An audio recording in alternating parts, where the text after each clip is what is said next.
Жастар жетістіктері қоғамдық қорының жұмысы жандана түсті. Жастар арасындағы жұмыссыздықпен күрес, мамандық таңдау сияқты мәселелерге атсалысып жүрген қоғамдық ұйым биыл елбасы жолдауын халыққа түсіндіру мақсатында үлкен жобаны қолға алды.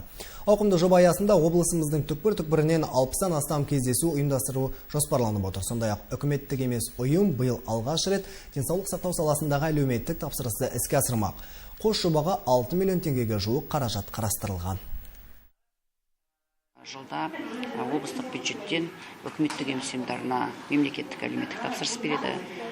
15-ке жуық басқармалар мемлекеттік әлеуметтік тапсырыс жариялап жатыр. Соның алды болып ішкі саясат басқармасы және денсаулық сақтау басқармасының мемлекеттік әлеуметтік тапсырысын алдық. Енді ең бірінші біз осы жобаларды қалай жүзеге асырамыз, қандай жобалар, ол не береді біздің қоғамға, біздің аймаққа, мына осы мәселе бойынша осыны жеткізу үшін бұқаралық ақпарат құралдарын жинап отырмыз. Өйткені ең бірінші біздің үкіметтік емес ұйымдардың атқаратын іс-әрекеттерін қоғамға, халыққа, билікке жеткізетін бұл бұқаралық ақпарат құралдары.